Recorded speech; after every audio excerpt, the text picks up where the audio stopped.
Welcome into Answering Pilot, the podcast. Dustin Meadows is here. Glad to see you. Glad to be back. And we've been talking about the 5 planks of MAGA. Mm-hmm. I don't know if there's a better title for it, but that's what we've been talking about. And America First. America First, yep. I don't even remember the other planks. What was one of them was none of these ridiculous wars. Yeah, no more endless wars. Endless wars, foreign intervention. Real jobs in the economy. That was another one. Yeah. It was. It's okay. Yeah, it's America First. Yeah, was our first one. Yeah, and borders. Oh yeah, secure borders, security. Yeah. Yep. Well, today we're going to be talking about free speech. Yes. One of the things you might remember back in, I guess probably all 3, but at least 2 campaigns. Free speech was a big one. Mm-hmm. One of the things going on, it seemed like President Trump himself had been censored from social media, certain social media outlets, right? Mm-hmm. Something like that. He had his Twitter account taken down. Yes. And it was still Twitter then. Yeah, right. Yeah. There you go. It was before it was X. Went to X. That's right. So anyway, free speech has always been a favorite subject of ours. So this is easy for us to talk about. We'll be talking about this in the future from different standpoints, no doubt about it. Yeah, we're not too far into this podcast, and you may already be figuring that out because we kind of touched on that in our Joke to Woke episode as well, talking about free speech, but we're going to get a little more, a little deeper into that hopefully today. That's right. And we'll start off by just some general principles that I think we should agree with. And I do believe they're rooted, as always, is where we're coming from in a Christian worldview. Yeah. But we're going to get more specific with some Christian history. Okay. And again, not exhaustive because there's so much that we could touch on, and we do want to talk on this over and over again. Mm-hmm. But one of the things we said in the a previous context is this issue of, we're connected to communities and structures larger than communities. Mm-hmm. And of course, from a Christian worldview, we're created to be in community. And that's another thing we need to talk about as time goes by. But at the same time, at one level, individuals. I mean, every individual stands before God on his own. Yes. Or on her own. So I can't be saved because my parents were saved. Right. I can't be saved just because somebody else, votes, say, well, Lord, I vote for that person to be saved. That's not how it works. And so we often start with individuality, and one of the things I would start with is individual rights. And again, a lot of folk don't want to talk about rights, and I get that. On the one hand, I've got a dear pastor friend who used to say, well, you have the right to go to hell. That's it. Yeah. And that's true when you're talking about a sovereign God. Mm-hmm. I can't make any demands on God whatsoever. Correct. Yeah. But by our very nature, we don't stand before God and demand any rights. Yeah. But as our American Constitution affirms, we are endowed by our Creator. He has given, out of His goodness, He has given certain rights to individuals. Yeah, that's right. Yeah, and again, like I said, we could talk about that for more than one episode, but we'll just say this on the way to where we're going today. If you think about something like thou shalt not murder, well, there's an implied right to life in the thou shalt not murder. Sure. So, but nevertheless, I can't demand anything from God, but as you said, He's given us rights, and one of those is self-ownership. And so I have a right to be my own person. I have the thoughts that come from my mind, the religious opinions that I have, etc. Those belong to me, and we should be able to not only have those thoughts, but be able to express those thoughts without interference from others. Now, there are some caveats that even we Christians would put on that, and probably even certain of your most staunch libertarians, but and we're not here to talk political philosophy per se, though it's certainly going to be part of the political conversation. But nevertheless, we're individuals, and we'll come back to that and use more biblical language before the end of the broadcast today. Okay. But I think that's the first thing I'd lay on the table. And I guess one of those caveats would be, I ought to be able to say anything I want to say without interference from the government, just by way of example. except I can't say something that would actually lead to harm. Mm-hmm. We all, the most famous example would be you can't shout fire in a movie theater. Right. Because now you're putting others in danger. Mm-hmm. Panic, people trampling over one another, that kind of thing. Yeah. All rights also have responsibilities. Yep. As well. And so to exercise one's right means that you are going to take the responsibility for the repercussions that may come from exercising your right. Yep. And my rights don't have the permission, I guess, to infringe on your rights. Mm-hmm. So if I shout fire in a crowded theater and am now endangering the safety or the lives of others, then I am now violating their right in that sense. Yeah. So that's why we can't abuse it. Yeah, that's exactly right. And it is interesting just in our current situation, well, I don't want to get too far afield, but there's some people who might say, well, if I want to make a political point, or if I want to, if I feel like I'm oppressed, yes, I can shout fire in a theater, or I can get a mob together and go, I don't know, ransack this grocery store or whatever. And we're seeing that. But no, you have a complete breakdown of the rule of law. You have a complete breakdown of what you just articulated. My rights end where your rights begin. And they would say, well, whatever. And we're like, well, you're operating from a different worldview. You think might makes right. Right. And that's not where we're coming from.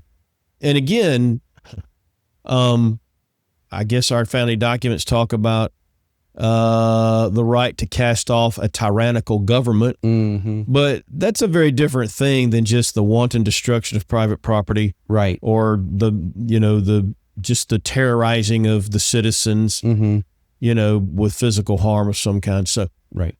I always tend to go down these tributaries and paths because I think, well, what about that? What about that? Because I know folk have questions.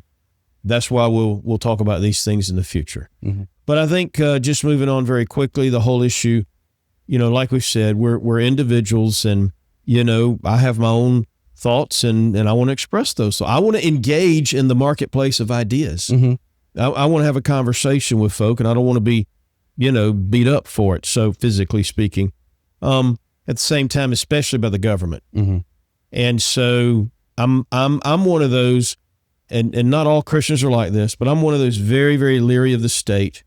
And I'm leery of the state for two main reasons. Number one, my understanding of state power comes from my understanding of really how the state is presented to us in the Bible. There are going to be lots of people who disagree. And again, we'll get into that another time. But I think a lot of Christians, though, are very leery of the state, because the second reason is throughout history, we've seen how the state arrogates power to itself and oppresses people in a number of ways.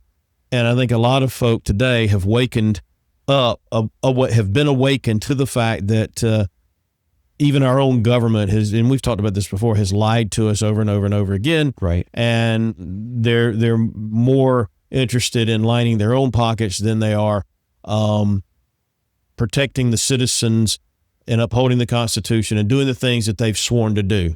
They've just put themselves in positions of power because they not only control, the purse strings in those positions, but they control everything really, if you think about it. So, yeah, I mean, I think it's very interesting, like you said, that we have pretty much all of human history as proof that governments will use the realm of ideas to control people. Yeah. Propaganda is something that has been around since the earliest civilizations. Right. To where if those in power can control what you think and say, then they can keep you under control.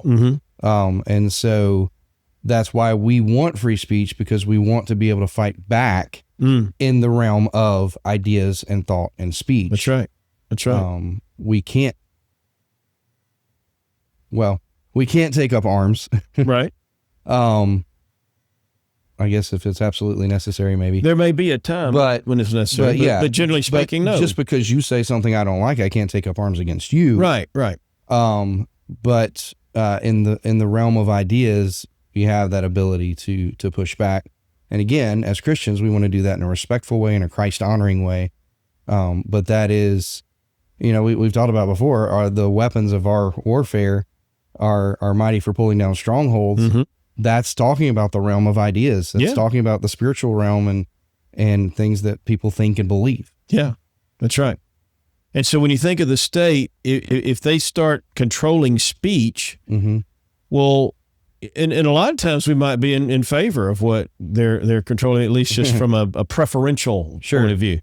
And then there are other times we wouldn't be. So that's the question. Well, who decides what's proper speech and what's improper speech? Sure.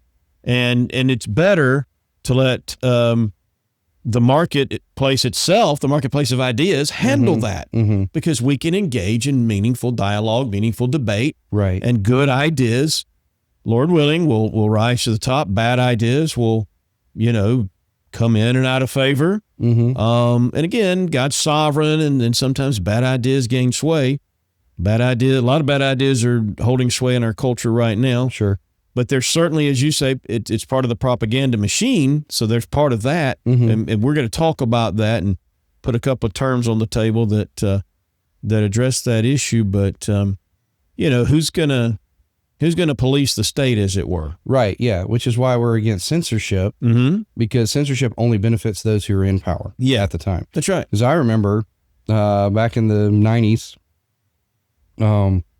there was we had Republicans in the White House, and more conservative government. In the early 90s, we're coming off the Reagan years. Bush was in office, and Vice President Quayle, I remember he made this big public push about a TV show about as Murphy Brown, and it was about a woman who had a baby out of wedlock, and how shocking, and and wanted that taken off air.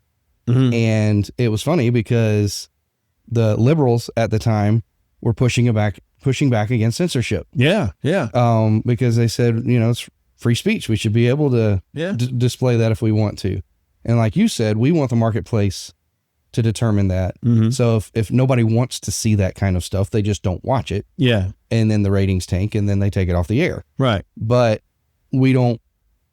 just as we don't want conservatives censored now, we don't want censorship from either side, because again, it only benefits those who are in power at the time, and power is always going to change. Yeah. And so we want, like I said, we want the free market to determine what people want to hear or will accept to hear, and not the government telling us what we can and cannot say. Yeah. And I think, we don't know the different ideas that folk hold, the different people that are listening to our broadcast. And I know there are a lot of Christians who would disagree somewhat with what we're saying. And I want to address that in a future broadcast. I don't want to address it here. But, one of the things that you and I would both affirm is that there's no such thing as neutrality. What do we mean by that? Well, we mean that every idea that's put forth is rooted in a worldview. Correct. And we know that the Christian worldview is good for society. And so we want a government rooted in a Christian worldview. And I believe that's what we should be working for. Sure. I think that's a biblical mandate. At the same time, how is that implemented? What does that look like? Does that mean we're going to say, okay, if we're in power, we're not going to allow speech that would, not square with the gospel or with a Christian worldview? And a lot of it would say, well, sure, we're not going to allow that kind of speech. And I think both you and I would say no, because as we've done this on previous broadcasts, you have to make a distinction between the church and the civil society at large. Yeah. The church and the state, for a number of reasons, which is why we can't deal with it here. Right. We want to deal with it in a future broadcast, and we will, because right here we're talking about those 5 planks of MAGA. Yeah. And one of those planks was free speech, which we affirm. And listen, I'm going to come to a little, and we're going to come to a little church history, if we have time today. and primarily we'll talk about Baptist. But if you go back to the 1500s, 1600s in England, for example, or you go to the Netherlands, or any number of other places, but you had Presbyterians advocating for freedom of religion. Mm-hmm. You had Congregationalists. In England, they were referred to as Independents, but became known as Congregationalists, advocating for freedom of religion. You had Baptists advocating for freedom of religion. You had mm-hmm. other groups advocating for freedom of religion. Mm-hmm. And it's because you had the Church of England mm-hmm. that was in charge, in power, and they were coercing worship, among other things. Right. You had to, use the Book of Common Prayer, and you had to do your worship services in a particular way. You had to wear the vestments that they required, and mm-hmm. anyway, I could go down the list. And so the point is, even if you say, well, we're going to have a government rooted in a Christian worldview, good, I'm all for it. Sure. But does that mean you're going to regulate every single mm-hmm. aspect of religion and worship? And I don't know anybody who would want to do that these days. Maybe there's some folk mm-hmm. out there, but for those listening, I just wanted to get that on the table, because we don't all agree amongst ourselves. Right. As Christians. Right. Yeah. And we don't want to turn into the Church of England, or right. go further back, the Church in Rome. Yep, exactly. The Roman Catholic Church, because what did they do to those who they called heretics? Yeah. They put them to death. That's right. That's right. So we don't want to put people to death just because they disagree with us, even if they are genuinely wrong. Yeah. That's not a reason for us to put them to death. Yeah.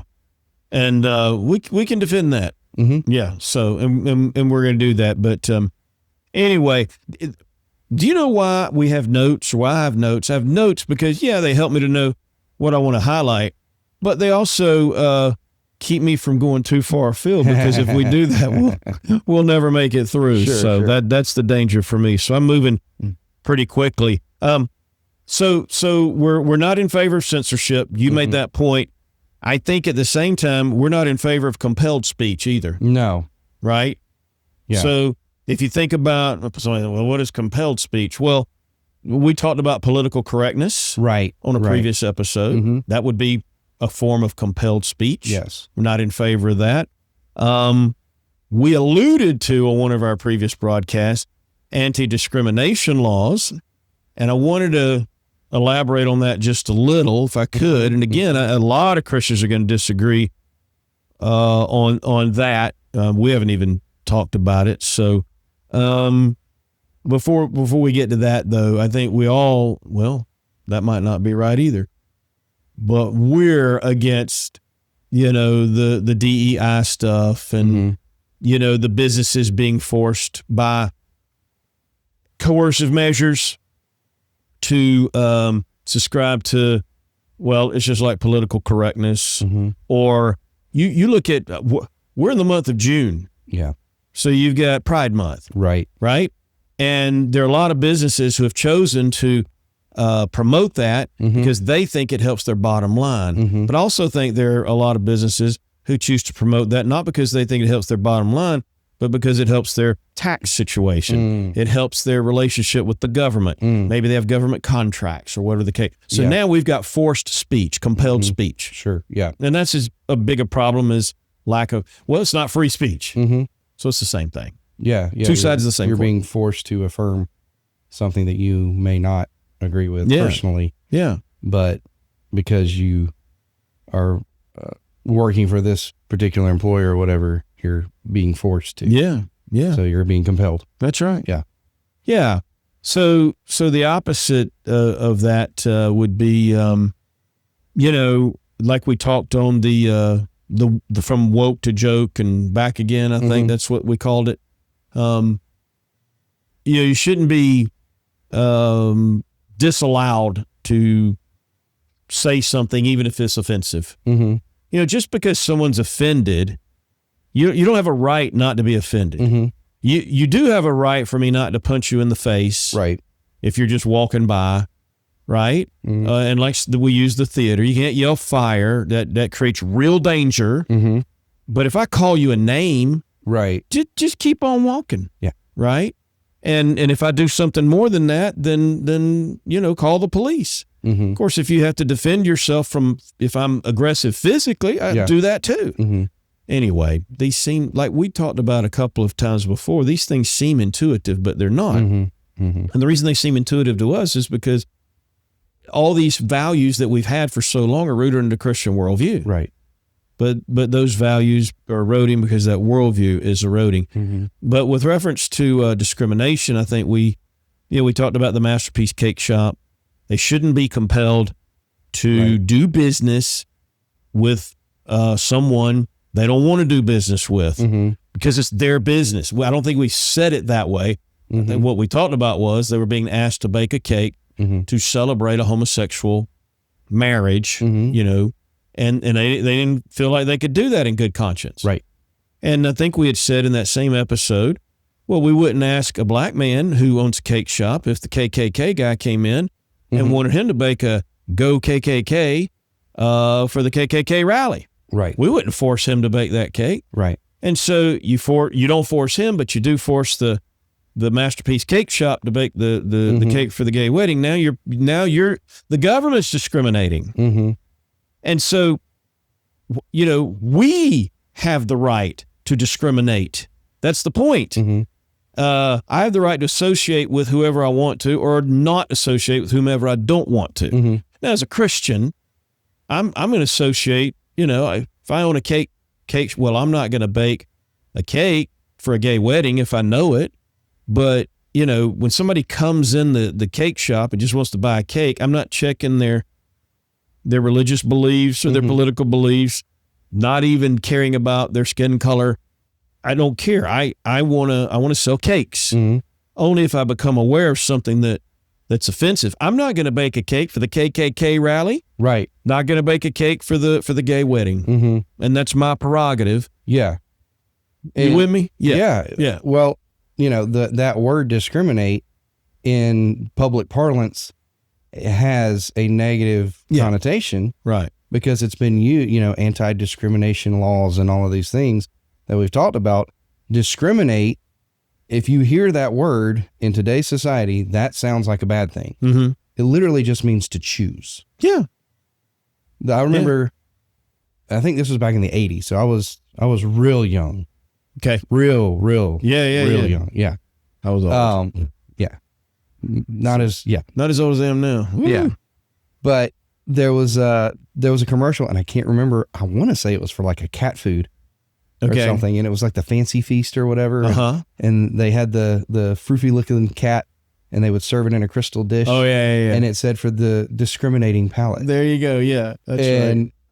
That wasn't meant as a bad thing. No. That, this cat had a certain taste. Right. Could choose That's right. he wanted to The eat. ability to choose. So, but the word discriminate literally means that I can choose yes or no to do something. Yeah. And so we do want that right to be able to make the choice on whether or not we do business with a certain person or another person. That's right. And again, a lot of that goes back to the civil rights era and, this discrimination of not wanting to serve black folks in a restaurant or something like that.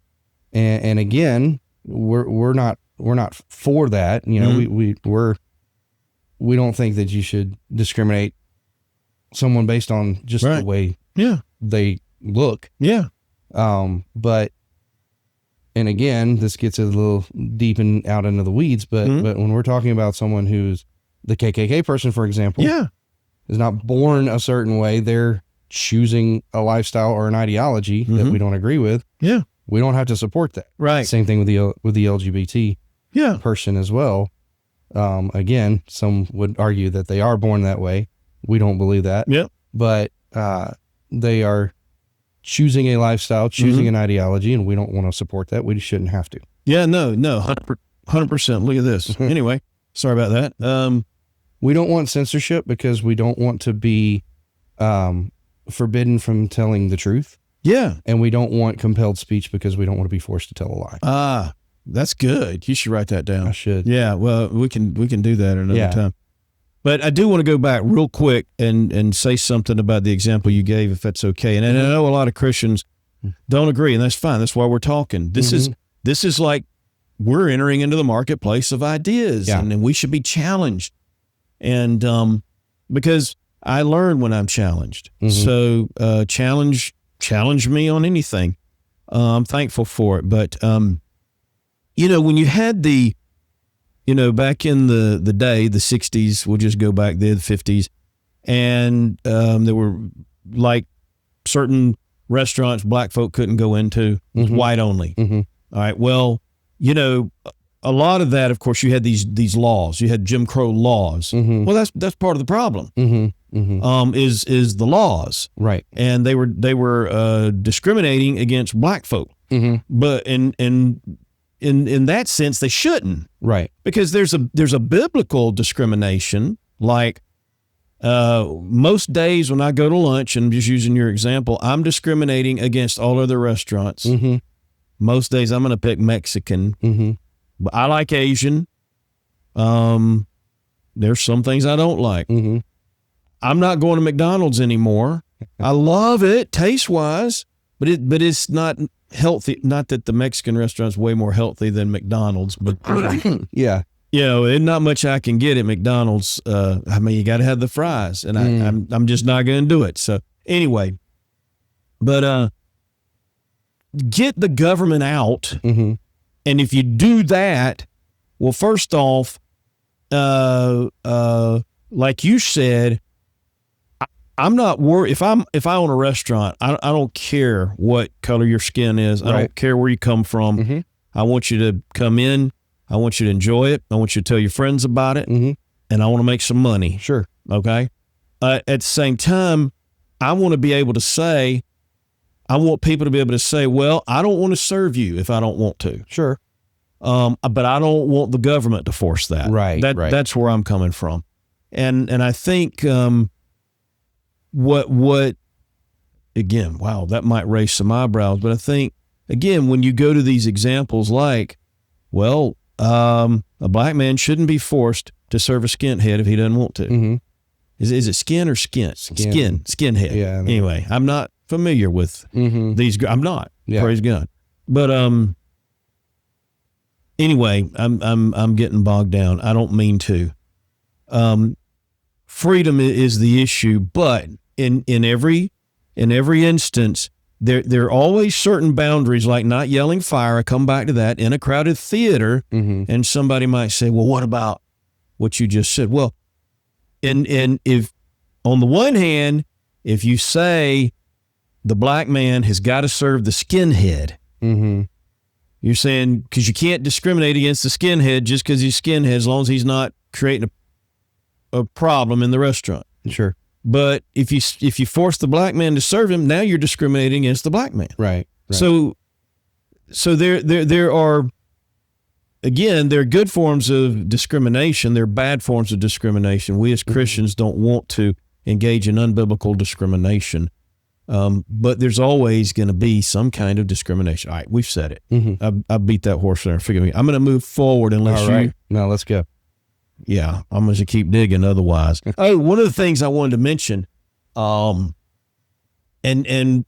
this comes up because of something we were talking about a few minutes ago too. Yeah. When you look at the new technological world that we find ourselves in, the digital landscape, right? We were talking about censorship on social media and all that. Well, a lot of folk are now, I think even the president, if I'm not mistaken, are calling for some forms of censorship on social media because now that they're in power, they don't like certain things. Right. Yeah. And they're calling for regulation. And there again, I'm like, no, we just went through this. This is why we elected you. And we don't want regulation. We want, that's what I was going to say. I'm so sorry. You let the market flesh these things out, and you're never going to have a perfect world. And again, the problem, gosh, I'm on the soapbox. Forgive me, brother. Go for it. I think part of the problem, you do have a lot of I'm not using this as a derogatory term, but you have a lot of bleeding heart liberals. I'm rather liberal in my classical liberal sense, freedom and liberty. That's what liberalism used to mean. We believe in liberty. Yeah. Politically today, I'm more to the right than I am to the left. But be that as it may, the bleeding heart liberal, man, I forgot where I was going. Where was it? What was I talking about? See, I had one of these moments on an earlier broadcast because there's so much in my head. That's the problem. But it'll come back. About censorship. Yeah. I don't know. That's okay. We were talking about how Trump wants to censor certain things today. Gosh, maybe God didn't want me to say whatever I was going to say. I do believe in the sovereignty of God. Amen. Even to that degree, providence of God. It'll come back. But no, I don't want regulation of speech. I think that the marketplace of ideas, well, I guess that's what I was going to say. We'll never have a perfect world. Oh, that's what I was going to say. The bleeding heart liberals think that somehow we can achieve a perfect world. Utopia. If we can regulate this, and this, then we can get where we want. Not going to happen. Never ever happen. You know why? Because we live in a fallen world and people are sinners. And so that was going to lead me to say, okay, even if we advocate for what I'm advocating for, and I say, well, let the marketplace decide, you still may have certain outcomes that are bad. Sure. Because we live in that fallen world. Right. And so here's a principle that I'll throw on the table. I'll be quiet. I'll let you address it however you want. I feel like I'm monopolizing. But there's no perfect solutions in a fallen world. The only perfect solution is the Lord Jesus in the final state. But market solutions are better than government solutions. I think that's a law. You know, like it's not a spiritual law, but it's a law of some the universe. The law of the universe, Yeah. yes. Market solutions are generally, maybe, should I throw the word generally? I don't, but if someone's more happy with that, but market solutions are better than government solutions.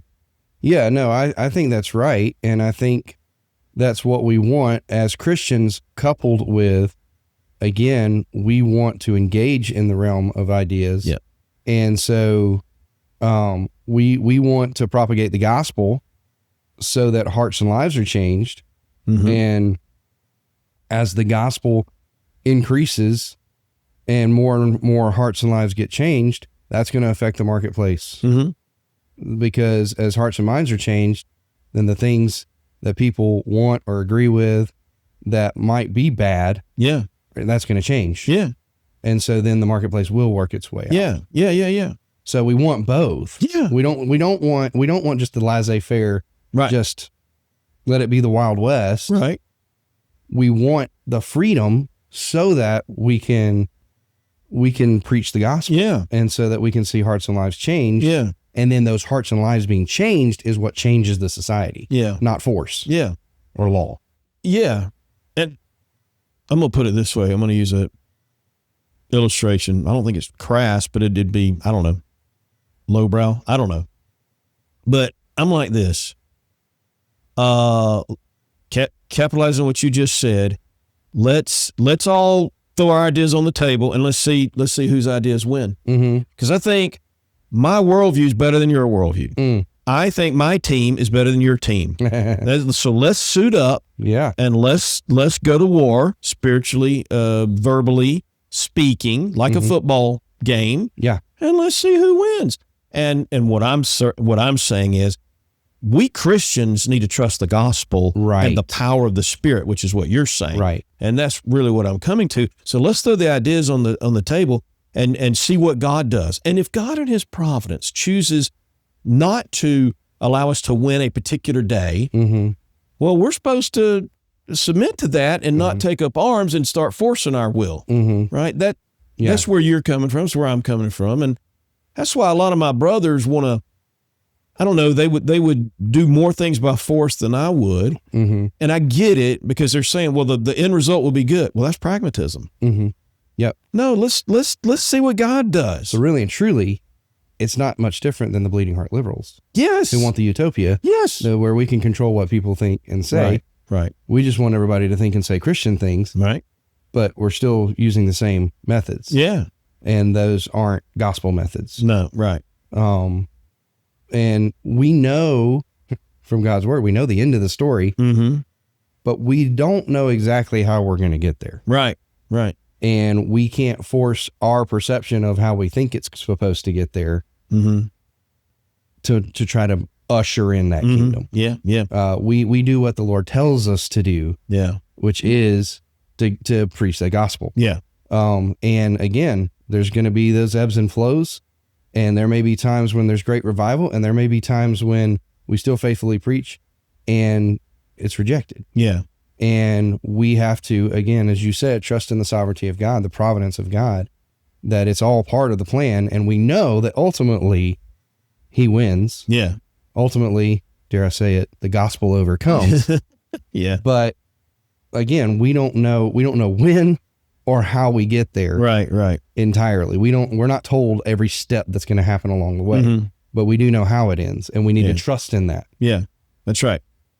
Let me throw just a couple of buzz phrases on the table so that folk will understand who are familiar with them. And if folk are not, we're going to talk about them in the future, not today. Okay. But just to put it on the table, and they're going to scratch their heads and go, I don't know about that. Well, I'm not coming from the post-war consensus. Nope, not doing that. Not saying I'm a boomer and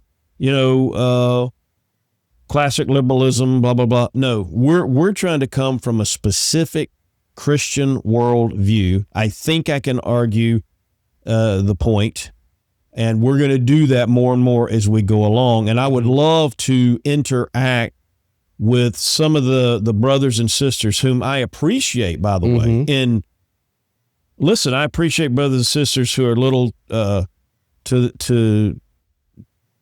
I don't want to sound like we're not third wayism. There's another buzzword. I'm just saying I appreciate my brothers and sisters in Christ with whom I disagree here or there. I'm not talking about people that aren't propagating a biblical worldview at all, or may not be genuine Christians. I'm not talking about that. But I just want to say we are well aware that every public policy is rooted in somebody's worldview. And we want all public policy as Christians to be rooted in a biblical worldview. So what is the biblical worldview is what we're debating. We're not debating whether or not, like, give you an example. We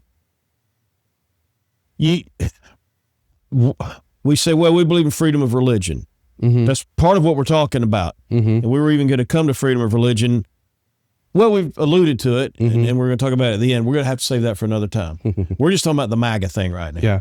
Let's say, okay, freedom of religion. I believe freedom of religion. Sure. And I can defend that in a civil society. You don't have freedom of religion in our church. You got to believe what we believe, or you got to go. Right. And we don't mean that ugly. I'm just being plain. All right. So, is it okay? Would I want a Muslim to be able to, freely worship his false god, his fake god here in America because I believe in freedom of religion? Well, the answer is yes. However, does that mean that I'm in favor of allowing them to implement Sharia law in certain cities or certain states? No, I'm not. Right. And somebody might say, because a lot of folks will say, well, yeah, we can't help that. I mean, majority rule and all that. That's the post-World War II consensus. That's not where I'm coming from. That's not where we're coming from. Right. We're coming from all the way back to the first episode of this series, America First. Right. And I think we try to defend, and I think we did, not exhaustively, but defend, biblically speaking, an America First, the good of American citizens. And so here we are. We're a nation that's built on Christian values, and part of that is you want to come and embrace the American dream. You buy into the American way of life and the American values. You don't do that, then no, we don't want you here, not because of the color of your skin, but because you're going to destroy the values that we're trying to propagate here. Right. So if you want to implement Sharia law, which would go against the law of the land, and I don't know, start putting to death a woman for Yeah. Well, the irony is that whatever. Sharia law is anti-freedom of religion. Yes. So, there you go. Yeah. We don't have to get into specifics because I don't even know too many specifics. I know a few. Mm-hmm. So I'm just using We that. don't want to throw homosexuals off the top of a building. Right. Yeah. So I just wanted to clarify where we're not coming from. Mm-hmm. And so, yeah, when we talk about free speech, we're in freedom of religion, we're talking about, look, let's just don't force speech. How did you're not even going to remember. How did you say it a minute ago? Censorship. Yeah. We don't want censorship because we don't want to be forbidden from telling the truth. Yeah. And we don't want compelled speech. Right. Because we don't want to be forced to tell a lie. Yeah. I got to write that down. You got it, man. I got to write that because you're 100%. So we probably got to wrap this up, but it leads me to at least say, because we started talking about ways that people are forced in our culture all of a sudden, you got this whole issue of debanking. Mm-hmm. If you're not willing to say what's deemed by the government to be something you should say, Mm-hmm. right, in certain companies, or ideas, you can be debanked. You can, if they put a freeze, and this has happened, like people's PayPal accounts have been frozen because of something they've said or didn't say, or their bank account is frozen. Well, now you don't have the ability to operate, and so now you've got a compulsive situation, right, as well as an oppressive situation, and this is more and more frightening to me with the digital age in which we live. I'm not anti-advance in technology, but I am anti the weaponization of the financial system and, financial censorship and all the rest. Just two other things briefly I just want to put on the table. You've got a war on whistleblowers and independent journalism. Yeah. Because right now you've got in social media, and this is where most young people get their news from, social media. They don't get it from Fox, CNN, MSNBC. And the powers that be behind those mainstream media outlets are now all outraged about independent journalists. And what do? They accuse them of misinformation and disinformation. That's bad. Right. Let the marketplace of ideas, let them battle it out and see whose ideas are better. Right. That's what I meant a moment ago. Yeah. Yeah. And you meant the same thing. Right. Yeah. I mean, we saw it happen during COVID. Yep. Where if anyone put out anything against the approved narrative, they were labeled as misinformation. Yeah. They were taken off of platforms and things like that. Yep. And we hate that. Right. Yeah. Yeah. And the last thing I put on the table, unless I interrupted you. No. On college campuses. Listen, we don't like what do they call it now? I got it written down here. Safe spaces, speech codes, free speech zones. Well, you're off in some corner of the campus with your little protest that nobody knows about. Yeah. I don't like that. Let the students talk what they want to talk. As long as it's not violent, as long as they're not infringing on somebody else's rights. Yeah. You got these mobs that come in, like if a conservative speaker comes into a university, the mobs want to storm the building. We can't have that. Right. That is not American. It's not Christian. And so my point is, I don't even know what my point was. Oh, I know what my point was. Let the kids talk about it. The same thing we've been saying before. And listen, talked about our age.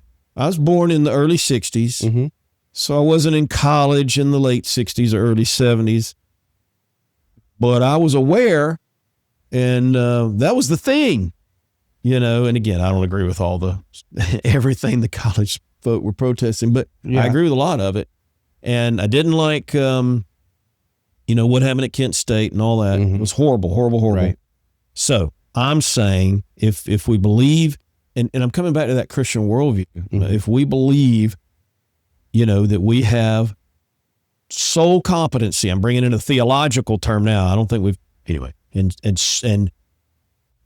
I stand before God. I don't stand before the king. Right. In an ultimate sense. I stand before God, and the king has no right to force me to say something I don't want to say or keep me from saying something I do. My conscience is bound to God. Yeah. I'm done. God will judge all of us. Yeah. And his judgment's final. And so again, we want freedom for people to be able to say whatever they want to say, whatever they believe, whatever they think. And part of the reason for that is we're not looking for an earthly judge or king to mete out the judgment for that. Those that want to espouse evil things, that want to espouse things that are against God's truth, they'll be judged for that ultimately by the judge. But again, as we said earlier, every thought, every word is influenced by a worldview. And the reason that we want free speech is we want people's worldviews to be able to be changed. And that can't be done by force. Right. It can only be done by the Spirit. That's right. Through the proclamation of his gospel. That's right. Yeah, and speaking of his gospel, the other day, and this falls in with what we're talking about, I said something, I think it must have been a sermon, and one of our members is doing some social media for us. And I think I was saying Jesus is the only way to salvation. Yeah. And we get these positive comments, praise God. Yeah. But we got a negative one the other day. Yeah. And this person apparently, I'm assuming, didn't really believe in God or anything. And I don't know, I can't even remember the comment, but I think they called us a name or me a name. And they used foul language, and I don't like foul language. They called God a name. Okay. Actually, yeah. Wow. Terrible. Blasphemy. And then they used foul language, which we don't like foul language. But my reaction wasn't, oh my gosh, we got to censor the guy, or, let's call the law. And your reaction was the same. We had the same reaction. And I think ultimately it's like, well, you know what? While we might, pray for the guy because he's not saved, on the one hand, on the other, it's like, you know what? We're getting treasure in heaven because we're speaking the truth. And what did the apostles say in the first century? They were being persecuted for speaking. We're not being persecuted. They're just calling us names. Right. Right. Who cares? But they prayed and they rejoiced in the Lord because the Lord had counted them worthy to suffer for the name. So again, I'm not saying we were suffering, but I'm just saying that's our attitude. Yeah. So, and in the interest of free speech, I don't know if you heard about this, but someone else from our church replied to that comment and invited them to come to church. Oh, wow. Let's have a dialogue. Let's talk about it. Whoa. Wow. That's what we want. Exactly. I don't know who that was. We don't want to shut them down. We want to talk to them. Absolutely. Yeah, I don't know who that was. That's good. Wow. Maybe they should do the podcast. I should have said that. But anyway, so thanks for bringing that out. Yeah. Yeah. All right. Well, I'm done. Okay. You can keep going, though. No, I think I'm putting a moratorium on myself because I'm just... Yeah, no, you're good. I think that's a good place to wrap it up. Again, we want the freedom to be able to, for all people to be able to speak and to say what they think and what they believe, ultimately because we want the freedom to be able to speak the truth, to speak the gospel, to call others to come to faith in Christ and have their hearts and lives changed. And that, again, that will ultimately change worldviews. It'll change societies. It'll change the world. Yep. And so that's what we want. That's it. Well said. Right. The Answering Pilot podcast is a ministry of Randall House Church in Greer, South Carolina. You can learn more at www.randallhousegreer.com/church. You can also find us on Facebook and Instagram at Randall House Church. Don't forget to like and subscribe, and we'll see you next time.